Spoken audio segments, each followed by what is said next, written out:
invite a speaker that is Professor Marco Lucamarini from the University of York, that he's going to give the invite talk. Let me say, I know Marcos for more than 20 years. He has been very well known for his research, first at Toshiba, where he has been spent many years, and now, as I said, in a few years at the University of York. During his 20-something years working on quantum communication, he has made tremendous contributions to the field. And he's very well known for many of them. But if I could highlight one, it's the protocol twin field. That is a protocol that was put forward in 2018. And it's a protocol that it was really incredible because suddenly allowed us to increase the distance, essentially to double the distance. And actually the most recent the recent experiments that have the world record distance are due to this protocol. They have achieved 1,000 kilometers without relying on satellites. And this is thanks to Marco and to the team of Toshiba. And to the team of Toshiba. So anyway, give him an applause and thanks for your talk.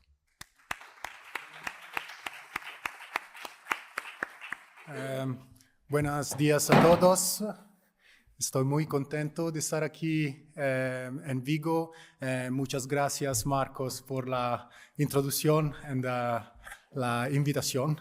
And I'm afraid my Spanish is quite limited, so I should go back to English, even though it's limited as well, but less limited. So indeed, I was asked to give a brief overview of quantum communications technologies. So I came up with this title, Business Case and Challenges Ahead. So I will run through the slides. I already know, perhaps I will hurry up a little bit. But this is just to give a general overview of the field in preparation of the technical preparations that will, presentations that will follow. So I hope that will make it. Right, so I don't think I need to explain that quantum technologies can overcome some tasks that conventional information technology can't. And this is a very famous example of having one photon, ultraviolet, down converted into two infrared photons. And this is at the heart of so many applications in quantum technologies, from quantum computing, quantum communications, and indeed has become with photons here in the corner, so this little visible region of the entire electromagnetic spectrum. And this has become a little bit the symbol of so many experiments related to quantum technologies. And even the IOP adopted it for the Quantum Week, which is this week, indeed. I don't know if you knew it. I only found out while preparing this talk. IOP decided that this is the week of quantum, so we are very happy, to have this event exactly in this week. And this is related to the spectrum that is coming out of this crystal, even though this is a famous artifact from Austrian group by Anton Zeilinger. And we also happen to be in the year of quantum, so International Year of Quantum Science and Technology. And this was called by the United Nations to celebrate 100 years from the formulation of quantum mechanics. So indeed is a special moment to be in quantum technologies or quantum information science and technologies. And we have indeed very many initiatives around. So I would like to start introducing the field from the situation in the UK, which is the one I'm more familiar with. And recently, we had the National Quantum Strategy just put forward by the DCIT, the Ministry of Science, Innovation and Technology. That was March 2023. But actually, the situation in the UK started much earlier, back in 2014. And the UK was one of the pioneers, from a country-wise point of view, to start this technology. by preparing 4 quantum research hubs in quantum communications, quantum sensing, computing, and imaging. These were the first 4 quantum hubs put forward from a country. And then in each of these fields, you can find somehow a quantum advantage. In some of the fields it's clearer. For example, in quantum communications, there is a clear quantum advantage. In the other fields, there is expectation of very big quantum advantages, even though if it is a little bit more tricky to demonstrate that. However, these are kind of 4 pillars that then were followed by many other countries and also expanded by the UK, Europe, and worldwide.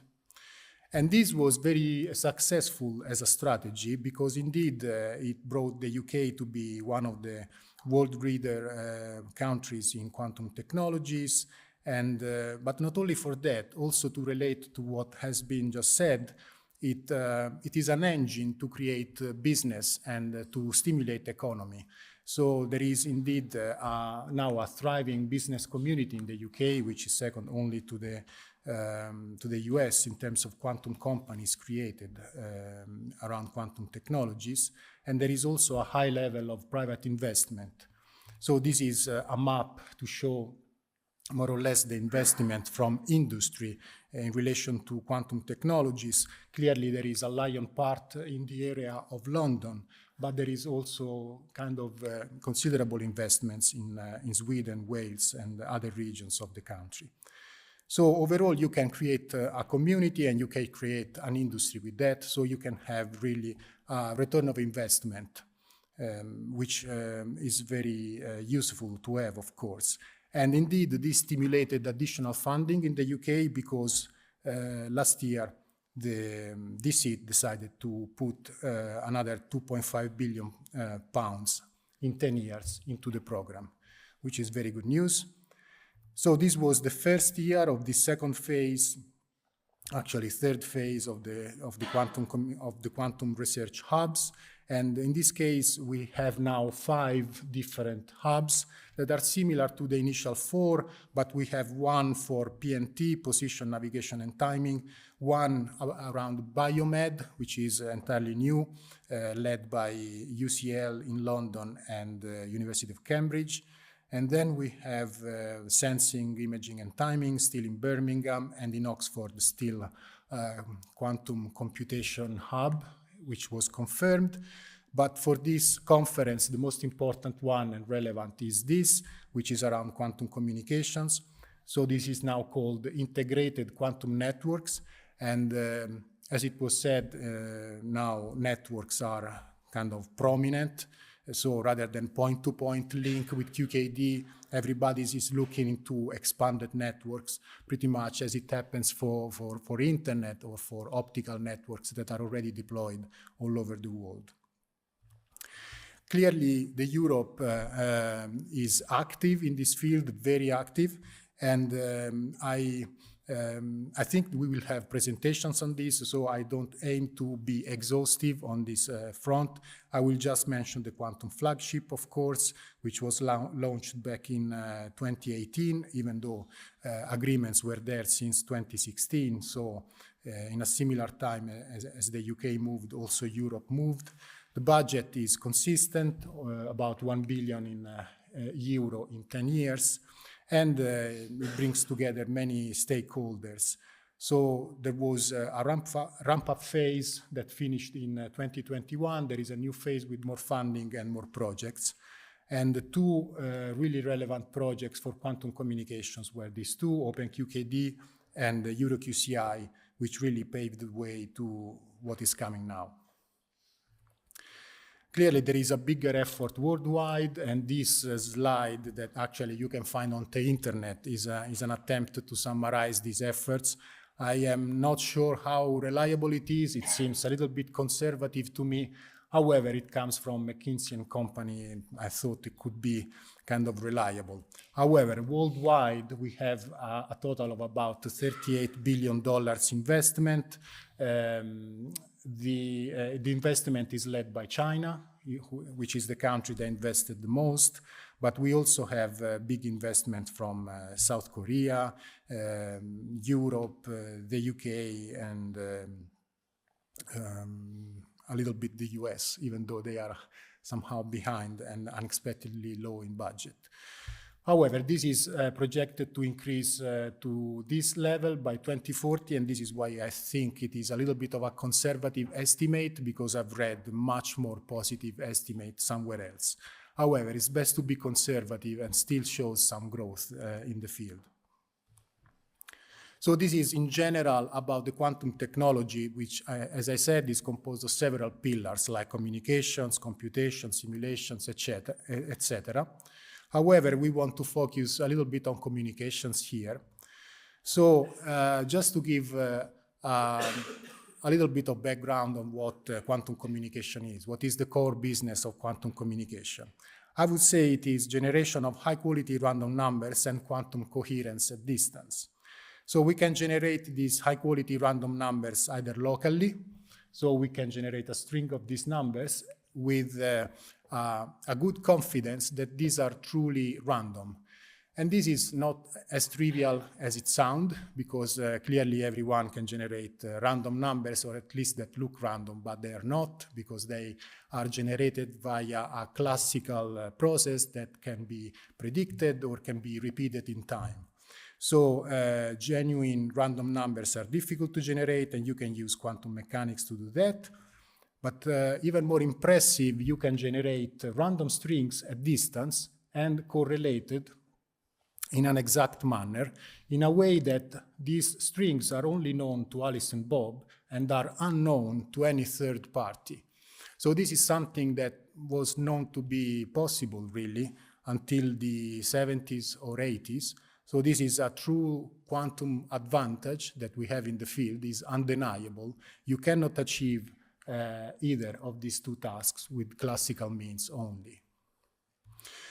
This is not only science fiction. We have demonstrations of random number generation as fast as 100 gigabit per second, which is quite impressive, and also of, let's say, generation of these strings that we can use as cryptographic keys at distance that have reached now 100 megabit per second in a fiber of 10 kilometers, and as Marcos said, can now go even beyond 1,000 kilometers in optical fibers with an experiment done in this paper. So generation of true random numbers is possible via a physical process that we trust, being quantum mechanical in essence, like this one. You have photons that are particles that can only be detected either here or there, cannot be detected in two places. And so this is a truly random process, and you can exploit this to generate zeros and ones. It's not the most efficient process, but it's the easiest to visualize, possibly. There are quantum random number generators already on the market, and you can purchase from various suppliers.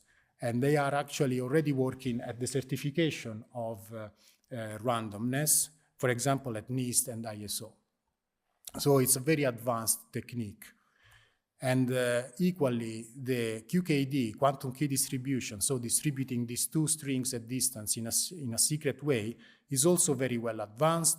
And these are just some examples, perhaps even a little bit outdated, of suppliers selling QKD systems. This is the one in York. We are not selling it, but I just want to put it there. These are the typical figures you can achieve, more or less 100 kilometers in optical fiber and 1 megabit per second at 50 kilometers of optical fiber, figures for commercial devices. And then you can also see many more tools, as we have seen in the visit at the labs earlier on this morning. You have bulk optics devices, you have deformable mirrors, wavefront sensors to control the turbulence. You have telescopes like this. This is the twin telescope we have at York at the moment, 65 centimeters aperture each telescope. This is a single photon detector based on superconducting nanowires. This is the same nonlinear crystal I showed at the beginning, and this is a compact version of a source like this, where you can basically take the entangled photons out of these two ports and just play with that. And this is also a useful tool called White Rabbit time synchronization that you can use to synchronize big networks, including quantum networks. So this is just to say that the technology is not only cybersecurity, but is also photonics, is also optics, and is also optoelectronics. So it's basically a big market of stakeholders are there. So why do we want to use this technology for? What would we want to use this technology for? Well, indeed, this is something I already mentioned. You have two parties, typically Alice and Bob, they want to communicate securely, and someone in the middle wants to spy. This is usually called Eve. How do we guarantee that this communication is secure?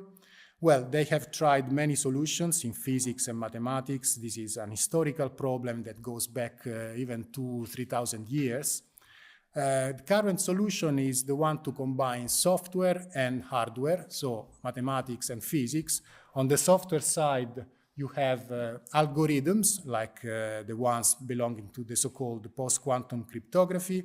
And on the right side, you have physics and optoelectronic devices, but also algorithms. So this part is not entirely physical. Of course, there is a big theory part behind this.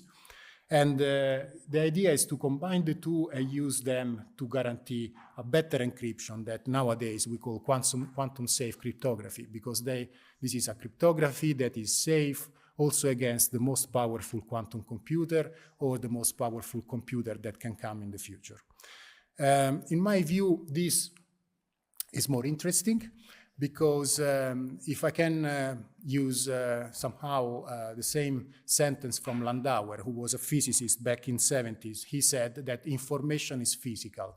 I mean, in the end, when you have to encode information and use information, you must use voltages, currents, or levels of lights. So in the end, you have to carry this information and process this information. That is the basic level of information, which is physical.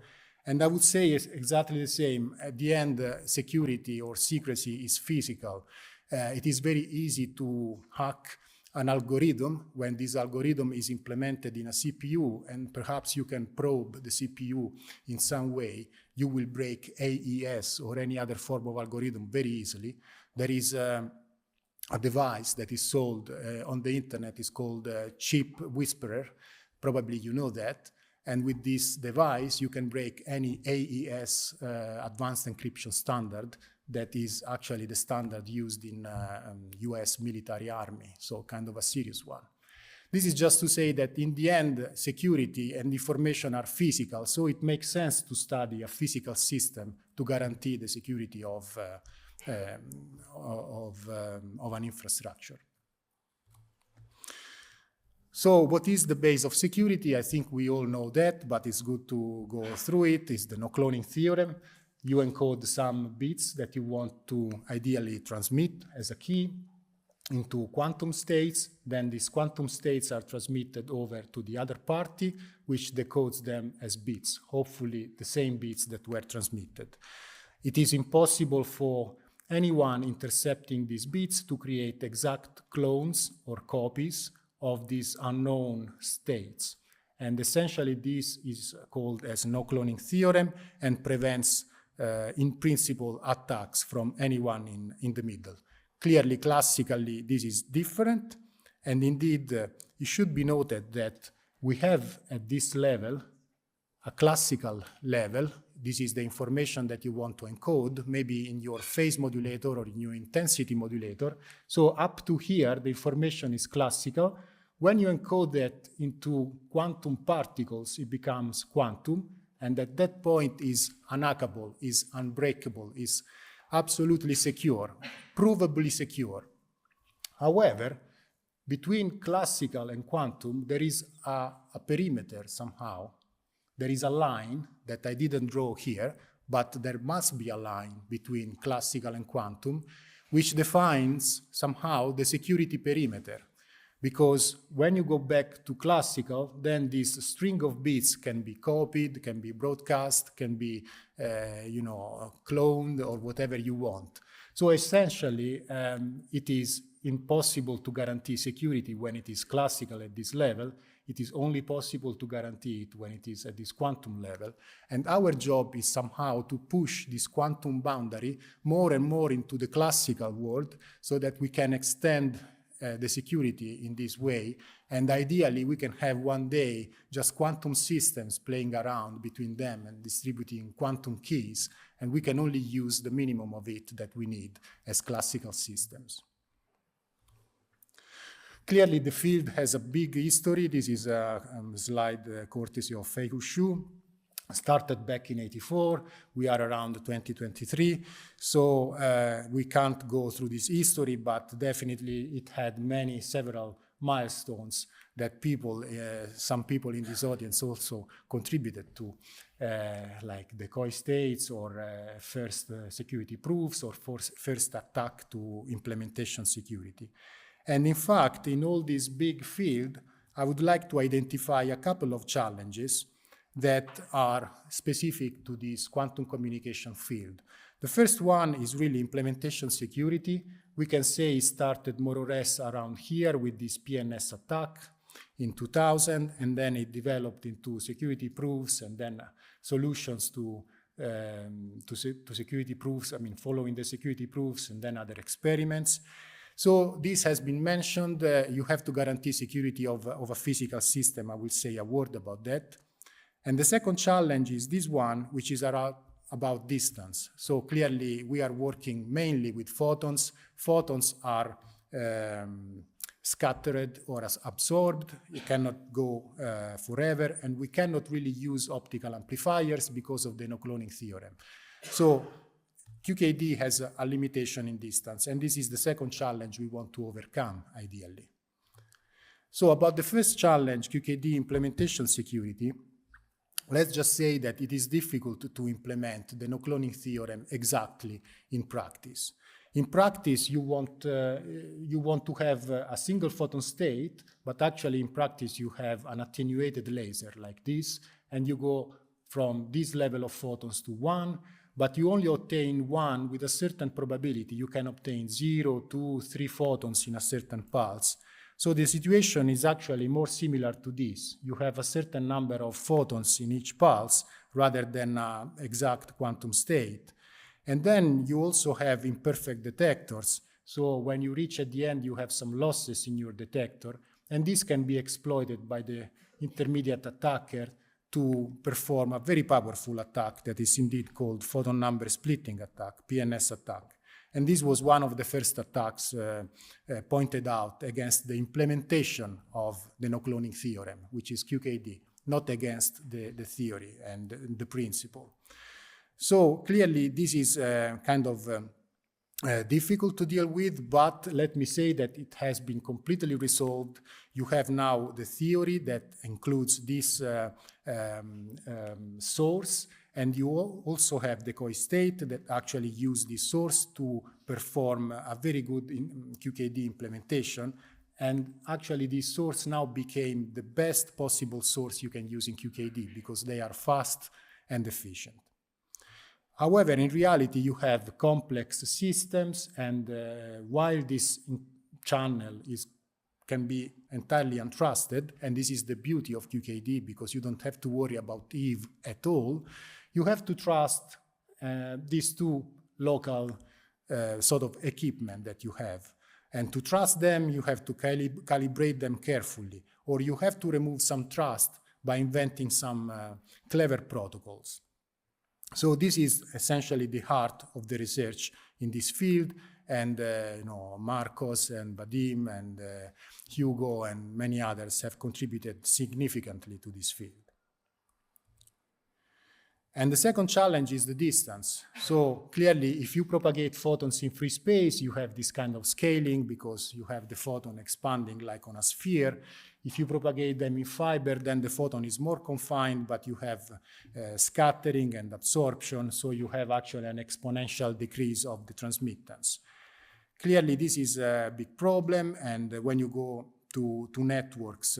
How can you repeat this signal from one point to another, and dealing with this challenge here of absorption.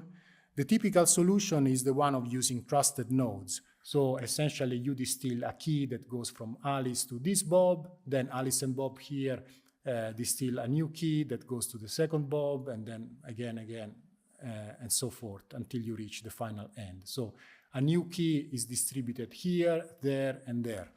And this is actually very effective because you can achieve any distance in this way, even though there are some counterindications somehow. But this has been so efficient that actually in China, for example, they used this method to distribute keys in a network that is about 10,000 kilometers long. This is the latest estimate between fibers and satellite. So it's a very complex and big network. And you can see here all the nodes with all the rates. So this is really happening. You know, it's not science fiction. It's something that is already deployed. And clearly there are many more networks, even here in Spain, in Madrid, and in other countries, USA, South Korea, UK, etc. And worldwide, we have several attempts at network in Japan, South Korea, Europe. So these are all the initiatives around quantum networks that we have worldwide. And in Europe, we have in particular, I wanted to mention these three projects. Everything started back in 2008 with the project called SECO-QC in Vienna, where many companies were joining efforts to create this initial network of 5 points. I was there, unfortunately for me, witnessing this initial network. It was very exciting at the time.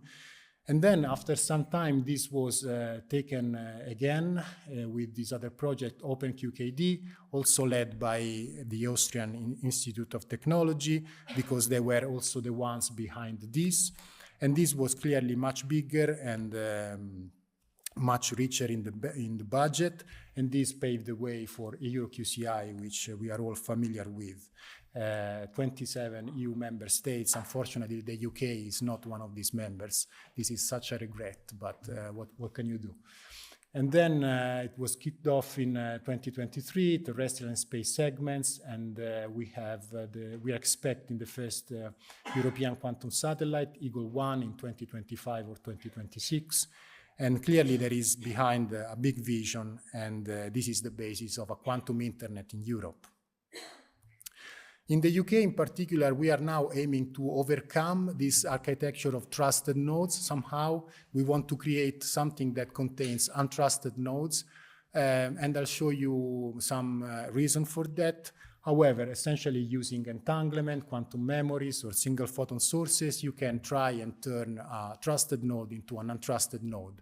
And in some cases, they are even easier to build, actually. So it could be advantageous to have that. But it is greatly believed that if you want to have a big quantum internet also connecting quantum computers, you must have quantum coherence and entanglement between the nodes. So that's why we're looking a little bit in that direction. And so coming back to this slide, yes, trusted nodes are great. However, they have their own problems. The security must be checked at every node, of course, because in this node, the key will become classical and can be copied and transmitted somewhere else. Then the end users perhaps don't trust the trusted node, because maybe the end users are Microsoft and the trusted node are IBM's, and they don't trust each other because they are competitors, right? And also, the trusted node is perfectly fine for terrestrial link, but for other links are kind of challenging. For example, what if you have to put a trusted node here in the middle of the Irish Sea?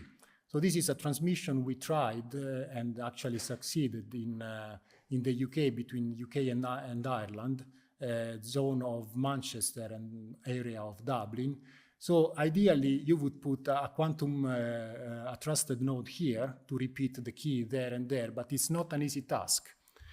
And I think this is also interesting for Galicia, because Galicia is around here, and in the area of Bilbao, more or less, I think here, or Santander, you have these big transoceanic fibers. One is Marea, is very recent, very new, and one of the best connecting Europe to the US. And how can you transmit a signal from here to there? You need a lot of trusted nodes in between. So why don't we start thinking of submarine trusted nodes that we can put there? Or some untrusted nodes, just to repeat the signal across a transoceanic fiber. I think this is a very interesting challenge. However, current solutions are essentially three. So one is satellite communications. With satellite, clearly you can go up to the satellite, have a satellite communicating with another, and then back to the ground. So you can cover big distances, even intercontinental distances. These are two examples of the only two quantum satellites we have so far.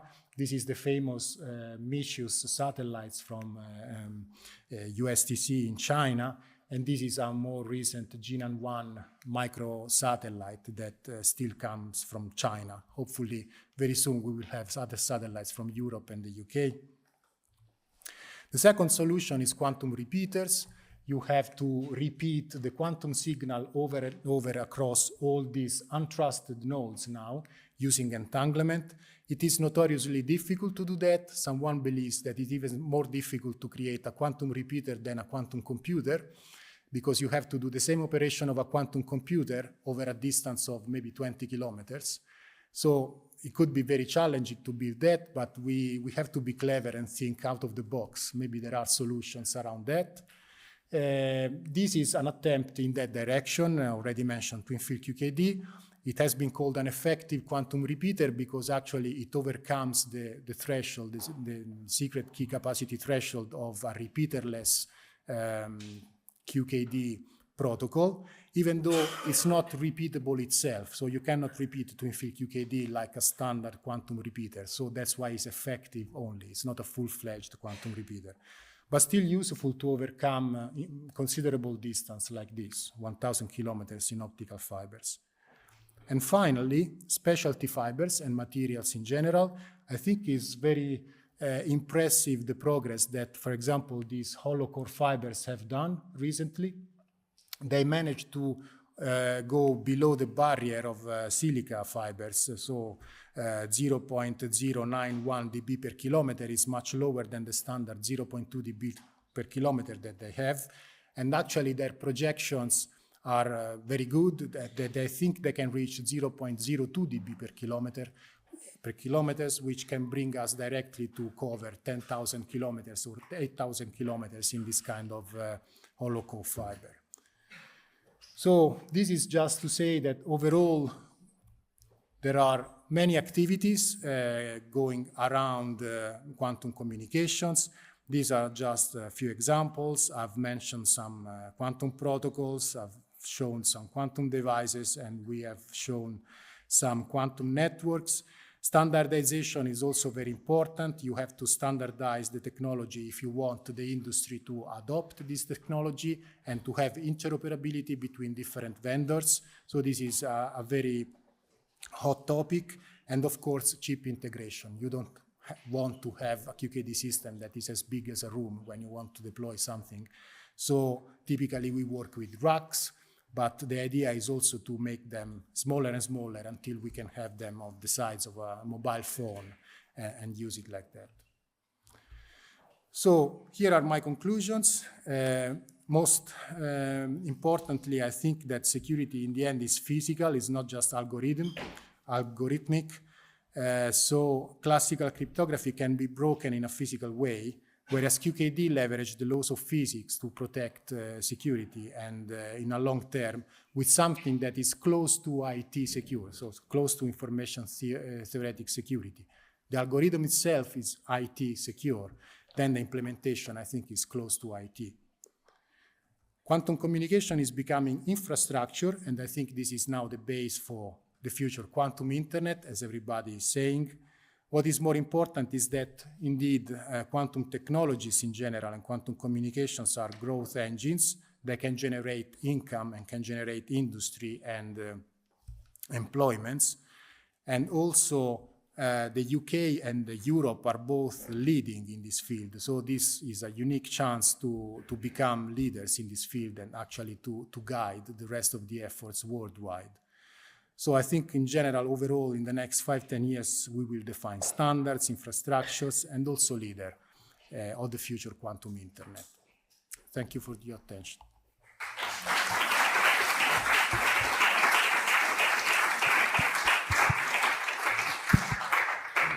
Thank you, Marco, for the very nice talk. I was wondering if there is any question that we want to take the opportunity to ask Marco.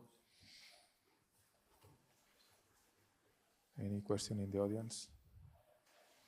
People seems to be a bit shy. So let me break the ice, yes. With some aspects that you didn't mention, what is the status of certification in UK regarding with quantum communication? Do you know? Yes, essentially the UK is present in ETSI, mainly in ETSI. There is a QKD industry specification group that is led by Martin Ward. He is Toshiba. So that is essentially the main engine of standardization. ETSI was a European institute, now is an international institute like ISO, ITU. And the idea in that case is to prepare a so-called protection profile, which is essentially a container where you can put all your implementation security problems with the best solutions that we know. And also we indicate how to perform the right measurements to decide what is the security risk and what is the security solution, essentially. So that is, for example, the Trojan horse attack already appears as a standard in this kind of protection profile, as an example, but then we can have many more examples. Then it is present via BSI in other committees like ISO, ITUT, etc. But I think in these other standardization bodies, the effort is coming more from Asia rather than from Europe, as far as I know. There is no kind of Nostradamus project at the UK? Not that I'm aware, no. Here's another question. Hi. You mentioned right at the end the hollow core fibers and the surprising, the really amazing development that has happened there. And I know a lot of that is research is happening in Southampton. Have you guys had the chance to try, quantum communications over hollow core? Yes, we have written to Francesco Poletti just last week and received a clear no. But we will keep writing. And now, essentially, he wears two hats because he's with the University of Southampton, but also with Microsoft, because their spin-off has been acquired by Microsoft. And so now, basically, it's Microsoft's hollow core fibers. What he thinks is that next year it will be much easier for him to collaborate with groups around, because now they are still in the development of extending the distance of their short hollow core fiber. So that's what they're doing now. Thanks. Any other question? If not,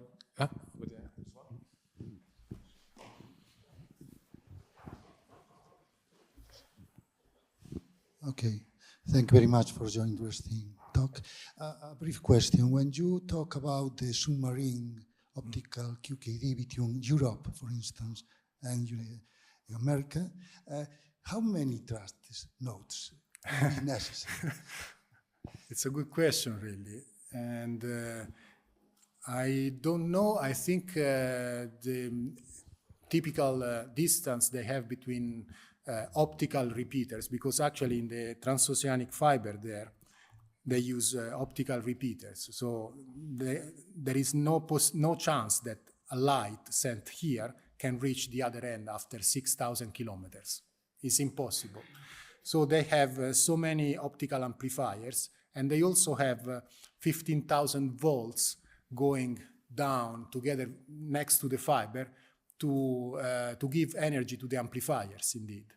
So I don't know exactly how many they have there, but in my opinion, it is reasonable to assume that they have at least one every 100 kilometers. to have a comfortable repetition of the signal. Perhaps they can push it farther to 200 kilometers, but I think after 200 kilometers, the signal is kind of degraded from what I know. So you can think of 6,000 kilometers covered with optical amplifiers every 100 kilometers. I think the situation would be very similar with trusted nodes. Okay, so maybe one last question, one curiosity. I never asked you about this, but it's just about twin field, because twin field has been a fantastic breakthrough in the field, no? And now that with our understanding, after 7 years, we know essentially just thinking in single photon interference is very easy to see, and coming even from the repeater previous results, but you went through this idea in a different way, coming from phase encoding MDI QKD. So if you could just clarify how was your idea behind twin field, and whether you really expected this improvement on the circuit rate, this change of scaling, or it came as a surprise. So if you can just in a couple of minutes, particularly since there are here so many young people, you can elaborate how was this process to come to this protocol. Yes, indeed. There was this paper by Tamaki and colleagues back in 2012 where they were demonstrating this phase-based MDI QKD, and I was really surprised by the modest values that they have for their key rate and also the distance. They can barely reach 5-10 kilometers, you know, with all the optimizations and everything. And so starting thinking about that, we, Gillian and myself, start discussing this. And then at some point, we really came up with kind of a similar idea, but for QKD, where you take the standard Toshiba setup, essentially, and you split it in two. And you think that the photon doesn't come from the single transmitter, but from two different transmitters. And then you immediately see that you can double the distance. So for me, that was not very intuitive, but for Gillian was kind of immediately clear. So he pushed me in that direction, and we eventually came up with this. But I think the main element was to take the phase-based MDI QKD and embed in it the decoy state technique. And even in the first security proof that we came up with Kiyoshi, we devised this code mode and test mode. In the test mode, you only do decoy states without revealing the phase, and then in the code mode, you reveal everything like in phase-based MDI QKD. Okay. The decoy state was really the trick to give the extra scaling to the protocol. Thank you. So let's thank Marco again for the very nice talk.